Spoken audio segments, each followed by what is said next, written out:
Hello everyone. This is just a very quick post-mortem for the first session of the PLUTO Labs that I hosted this morning.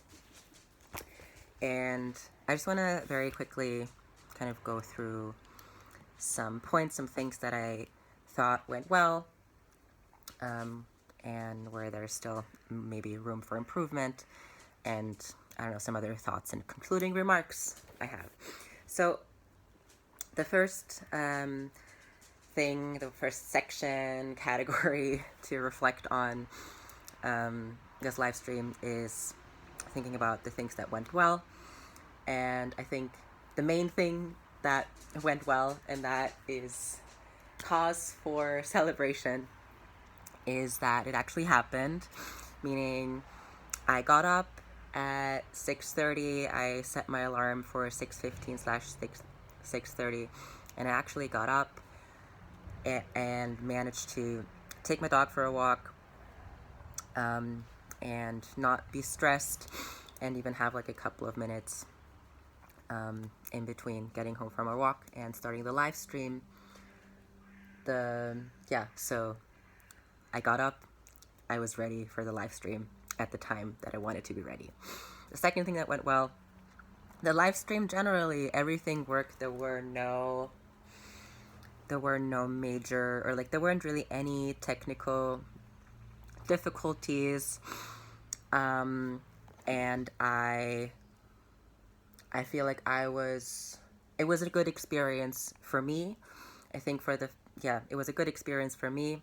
I think I got something out of the whole experience of live streaming it, but more importantly, I had a good journaling session, and I felt like the kind of the somatic practice in the beginning and at the end provided like a really like good like additional structure and container for this endeavor.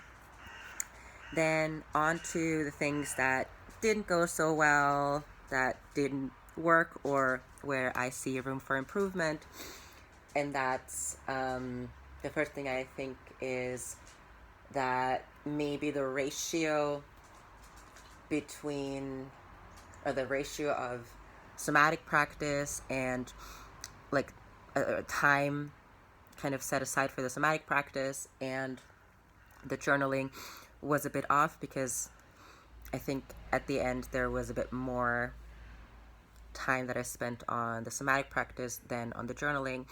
And I think in the future I would like that to be at least the same. So maybe shorten the somatic practice in the beginning and then have like 15 to 20 minutes of journaling and then another short somatic practice. So I'm still figuring out and tweaking that. But I think that, I don't know, maybe that wasn't even the most important thing or the biggest thing. That's actually because I was actually fine with that. But what was more of a thing was that I noticed that I got a bit distracted by kind of seeing when there were people online and leaving, and it made me it made me kind of question whether I was doing something wrong or whatever. And I think and maybe that threw me off a little bit, but it wasn't too bad. And also I think that's just me getting used to this, and also it's kind of an opportunity to kind of ground into and recenter kind of on what my main focus and for this project is, or for doing this is, which right now my main focus is not on kind of viewer experience actually, but it is on my own experience, because since I'm a very small YouTube channel at this point and there aren't really I don't really expect people to show up. It doesn't really make sense to kind of orient what I'm doing at what other people want. And like in general, I think that's the point of doing this, was to do something that benefits me regardless of whether people are watching it or how many people are watching it. So maybe that was actually not really something that went wrong or that didn't work, but it was more like an opportunity to ground back into my purpose, or like into the purpose of why I'm doing this.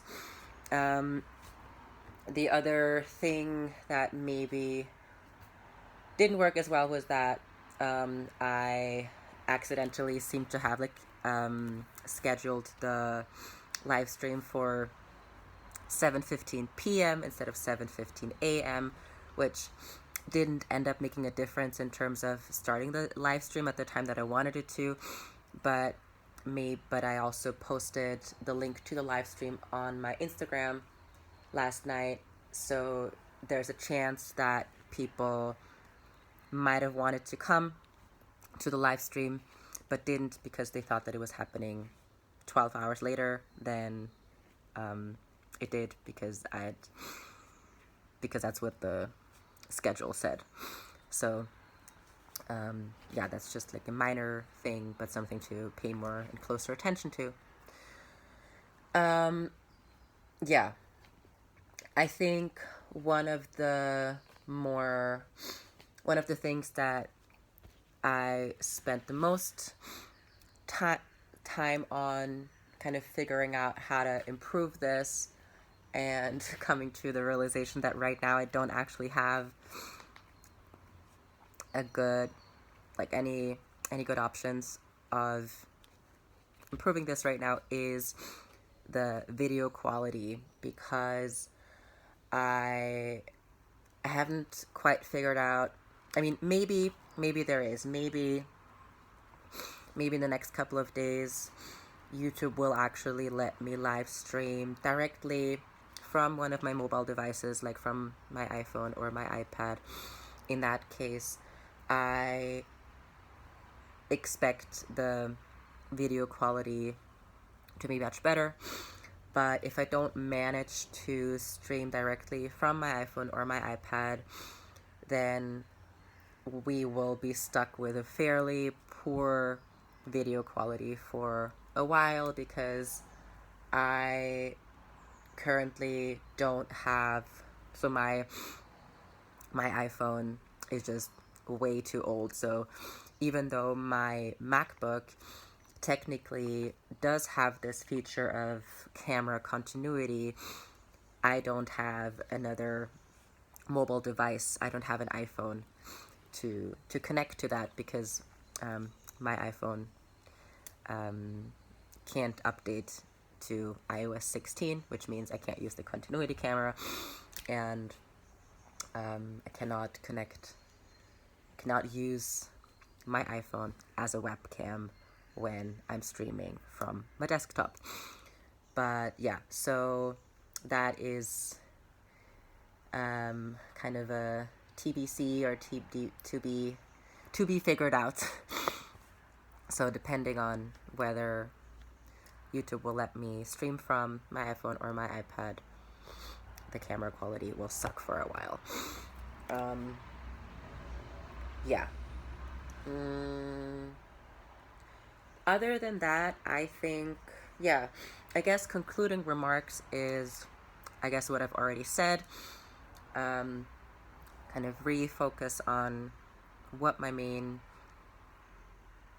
goal and purpose for this project, for this video series is right now.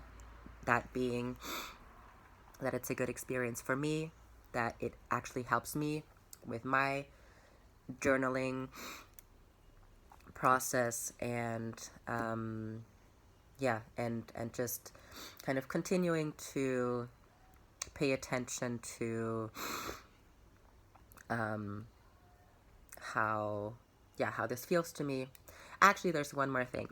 I noticed that it took me a while to kind of get into the actual journaling, as in, I mean, I was journaling, but I feel like for the first almost 10 minutes, maybe like 7 minutes of the 15 minutes time frame of the free writing activity, I spent the first 7 to 10 minutes just writing about thoughts and feelings I was having about the stream, which I don't expect to be the case in future sessions. I think maybe there will still be some time where that's on my mind, because that makes sense. But maybe it's just something for me to keep in mind, if that continues to take up a large chunk of my writing time, then I will have to figure something out, because yeah, that's not really the point of this. But for now, I think for the next couple of days, I'm just going to continue observing, and yeah, maybe, okay, one last thing is that I think for the next couple of days, I want to offer, and maybe that will both help me not kind of spend too much time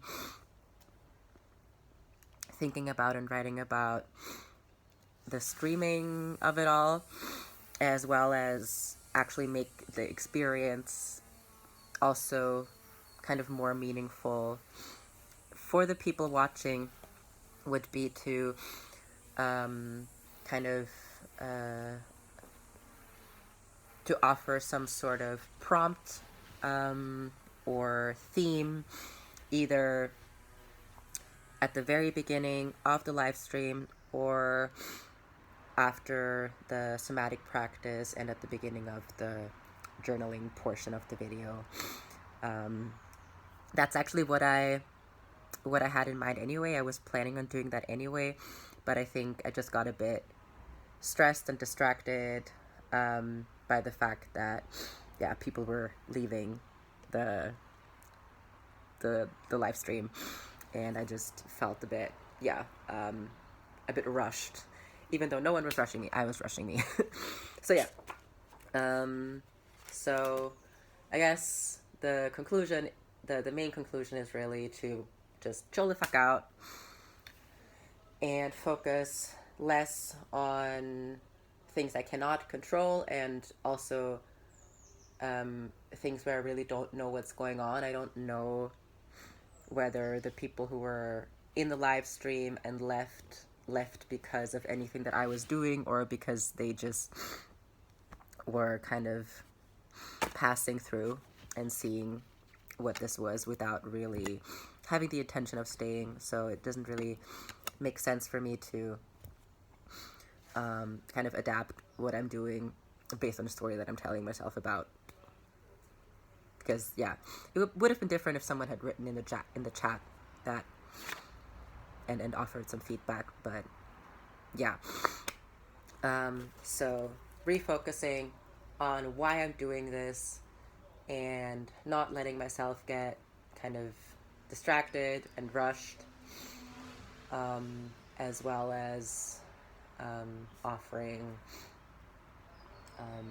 prompts to help me and potential others stay focused on the task, on the intention of introspection and diving into kind of our emotional landscape and picking up pieces and residue of what's maybe been coming up and what's here, and stirring in the underground, making the unconscious conscious, and bringing the hidden up to the surface, rather than just rambling about stuff that isn't that deep, which is also part of it. Like we all, like, there is, we can't just plummet into the underworld. We have to like walk there. So yeah, I think that's all I have to say on that for now. Yeah, if you have any feedback, if you were on the live stream, if you're rewatching it, let me know. I will be working. I'll try to figure out a way for the video quality to be better. Again, it's not really in my control right now. I might have to get a new phone in the next couple of months anyway. So if I decide to keep this going for longer, then eventually it will be better. But for now, I'm not really sure. Okay. Yeah, that's it, I think, for now. And I'm gonna go continue with my day. And I hope that maybe you'll join me tomorrow morning, or yeah, whatever time that is for you. I know if you're from the US, then that was probably not a time that works super well for you, depending on your sleep schedule. But yeah, so 7:15 a.m. Central European Summertime / GMT +2. Yeah. Maybe I'll see you tomorrow morning, or I'll see you in another video sometime soon. And until then, take care, drink some water, yeah, be kind to yourself and others, and I'll see you in the next one.